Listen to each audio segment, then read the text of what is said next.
श्री प्यारे खान ने श्री नितिन गडकरी के समर्थन में अंजलि दमानिया को दिया दमदार जवाब। केंद्रीय मंत्री नितिन गडकरी पर आम आदमी पार्टी की माजी नेता आरटीआई एक्टिविस्ट अंजलि दमानिया ने लगाए गंभीर आरोप। आप देख रहे हैं आमना सामना मीडिया। वीडियो को शेयर कीजिए, चैनल को सब्सक्राइब नहीं किया है आपने तो सब्सक्राइब जरूर कर दीजिए। दोस्तों, साथियों, नमस्कार, आदाब। आगे वो वीडियो जरूर सुनिए और देखिए जिसमें श्री प्यारे खान ने माननीय केंद्रीय मंत्री श्री नितिन गडकरी पर अंजलि दमानिया के लगाए गए आरोप का जवाब दिया है। इस वीडियो के बाद अंजलि दमानिया के कार्यों, उनकी सामाजिक शैली, उन पर लगे आरोपों के संबंध में होगी आगे बात। दोस्तों, प्यारे खान जी का कहना है कि माननीय केंद्रीय मंत्री श्री नितिन गडकरी जी पर आम आदमी पार्टी की नेता और आरटीआई एक्टिविस्ट अंजलि दमानिया के लगाए गए आरोप बेबुनियाद और पूरी तरह गुमराह करने वाला है। ये एक ईमानदार और राष्ट्र निर्माण में जुटे जननेता की छवि को धूलमुल करने की यानी कि खराब करने की नाकाम कोशिश है। गडकरी साहब ने हमेशा पारदर्शिता, सुशासन और तरक्की की सियासत को आगे बढ़ाया है। प्यारे खान साहब ने यह भी याद दिलाया कि इससे पहले भी ऐसे ही बेबुनियाद आरोप अरविंद केजरीवाल जी ने लगाए थे, जिनके लिए उन्हें अदालत में माफी मांगनी पड़ी थी। आज वही सिलसिला दमानिया जी दोहरा रही है। प्यारे खान जी का साफ कहना है कि जनता सब जानती है नितिन गडकरी जी की जिंदगी और काम करने का अंदाज सच्चाई, साफ गोई और खिदमत के उसूलों पर टिका हुआ है। झूठे इल्जामात से उनकी साख पर कोई असर नहीं पड़ेगा, बल्कि ऐसे झूठे दावे करने वाले खुद जनता के सामने बेनकाब हो जाएंगे। दोस्तों, आइए चलते चलते अंजलि दमानिया के कार्यों, उनकी सामाजिक शैली, उन पर लगे आरोपों के संबंध में बात करें तो अंजलि अनीश दमानिया सामाजिक कार्यकर्ता, एंटी करप्शन एक्टिविस्ट है। राजनीतिक संबंध कभी आम आदमी पार्टी से जुड़ी थी। महाराष्ट्र इकाई की संयोजक भी रही। लोकसभा चुनाव 2014 नागपुर लोकसभा सीट से आप प्रत्याशी रही, लेकिन हार गई। उन्होंने कोंडे बांध परियोजना में अनियमितताओं को आरटीआई के माध्यम से उजागर किया था। आरोप लगाया कि परियोजना की लागत बहुत बढ़ाई गई और नियमों का उल्लंघन हुआ। अन्य मामलों में पीआईएल दायर की, शक्तिशाली नेताओं पर आरोप लगाए। इंडिया टुडे और टाइम्स ऑफ इंडिया की खबर के अनुसार अंजलि दमानिया पर 2012 में आरोप लगा कि उन्होंने करजत महाराष्ट्र में 7 एकड़ जमीनी खरीदी और बाद में उसकी उपयोगिता बदली। उनकी उस जमीन को विभाजित कर बेचने की भी बात सामने आई थी।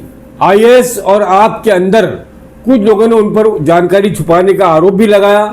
हिंदुस्तान टाइम्स के मुताबिक उन्होंने कृषि विभाग में 161 करोड़ के धांधली के मामले का आरोप लगाया और इस संबंध में एसीबी एंटी करप्शन ब्यूरो द्वारा उनके बयान दर्ज किए गए थे। 2025 में उन्होंने आरोप लगाया कि उन्हें धमकियां मिली है, विशेषकर बीड़ के सरपंच हत्याकांड के निष्पक्ष जांच की मांग करते समय।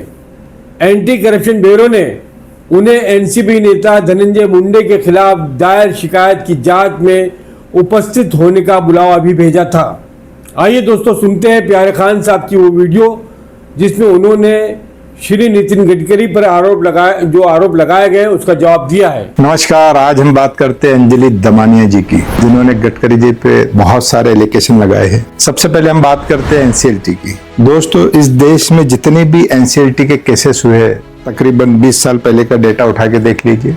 कोई भी कंपनी एनसीएलटी जाने के बाद उसकी एक्चुअल कीमत कभी नहीं आती। सारे लोगों की लाइबिलिटीज होती है, बहुत सारे उस फैक्ट्री में बचे हुए काम होते हैं। तो आज आप इतिहास उठा के देख लीजिए, अगर 2000 करोड़ का कंपनी है तो वो एनसीएलटी में 200 करोड़ 300 करोड़ इतने में ही गया, क्योंकि उसके साथ ही जितनी भी परेशानियां होती है, चाहे टैक्स की परेशानी हो, चाहे उस फैक्ट्री के काम करवाने की परेशानी हो, चाहे जो बचा हुआ लोगों का पैसा देने की परेशानी हो, तो ऐसी बहुत सारी परेशानियां होती है। तो मुझे ऐसा लगता है कि जो अंजलि दमानिया जी ने ये जो एलिगेशन लगाया है, ये एकदम बेबुनियाद है। वो पहले इसकी प्रॉपर स्टडी करे और उसके बाद बोले किस व्यक्ति पे वो एलिगेशन लगा रही है। तो पूरा नेशन, जिसको पूरा भारत, जिसको पूरा देश उनके कामों से जानता है, जिसने बच्चों की शिक्षा के लिए अपने खुद को मिला हुआ कॉलेज दूसरों को दिए, जिससे हजारों मुसलमान बच्चे इंजीनियर बन के निकले। आप ऐसे व्यक्ति पे एलिगेशन लगा रही है जिसने लाखों रिक्शा चालकों को ई रिक्शा पे लेके आया। क्या ये दर्द देश के किसी नेता में आया? आप उस व्यक्ति पे आरोप लगा रही है जिसने हजारों लोगों के हार्ट के ऑपरेशन करवाए, हजारों दिव्यांग लोगों के नकली पैर लगवाए, अपनी खुद की माँ के नाम पर गरीबों के लिए अस्पताल खुलवाया। आप उस व्यक्ति पे एलिगेशन लगा रही है जिसने लाखों किसानों का भला किया।